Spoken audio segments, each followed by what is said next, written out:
Chào các bạn, tôi Kích LAJAPA đây. Hôm nay tôi tiếp tục quay phim con Fujitsu LIFEBOOK S762G. Đấy. Mới đây.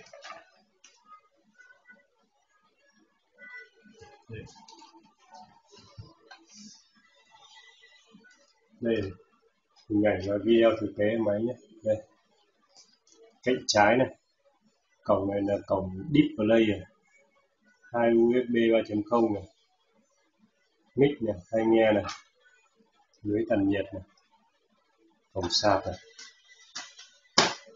đằng sau cổng VGA. Cái này là cái đỡ khung máy đằng sau này. Cái này thì cổng mạng này, USB 2.0 này, cổng CD này, khe cắm card mạng này. Thế rồi. Đằng trước chỉ có khe cắm SD card và cái nút gạt Wifi thôi. Đây. Con này thì nó độ dày khoảng 2,5 cm, nặng 1,5 kg nữa. Đây, một tay thì cầm 13,3 inch cấu hình này.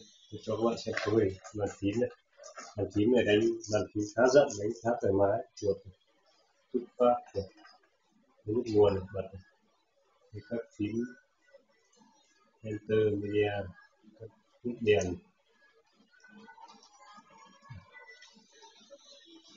thì khá là đẹp và chắc chắn, hàng Nhật. Đây.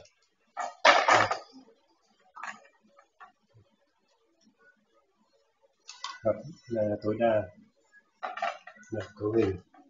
Con này trang bị chip i5 Gen 3 chip M nhé. Chip này là khá mạnh luôn. Chip này là từ 2,7 đến 3,4 GHz, RAM 4GB, có thể nâng cấp 8GB, 12GB, tối đa là 32GB. Ổ cứng thì ổ cứng gốc của nó là 320, nhưng mà shop đang nâng cấp lên ổ SSD 120, có thể lên thành 240. Còn có ổ DVD nhé. Con đời thấp hơn là con S761 thì nó cũng có khe để cắm DVD. Khe của nó cũng nằm cạnh này, nó có cái tấm bảo vệ. Con này thì ở DVD có thể tháo ra này, chỉ cần tháo con ốc này, kéo này cái này ra này. Rất đơn giản. Đây. Máy khá là chắc chắn. Đấy. Đây, các bạn xem cấu hình.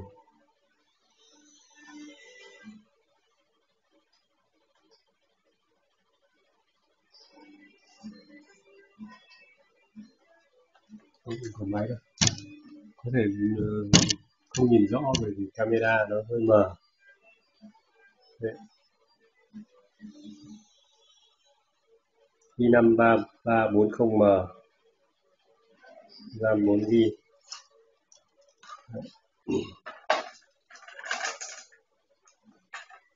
Nhìn chung con này cầm khá chắc tay, nhưng mà cũng rất là nhẹ luôn, 1,5 kg luôn. Đây. Tôi xoay các chiều cho bạn xem nhé. Khá đẹp này.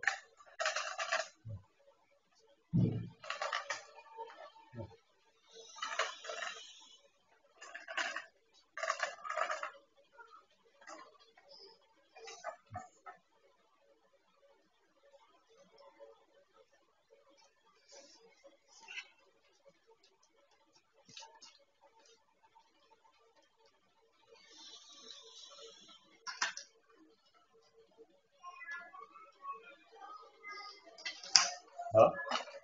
Rồi, cảm ơn các bạn đã xem video.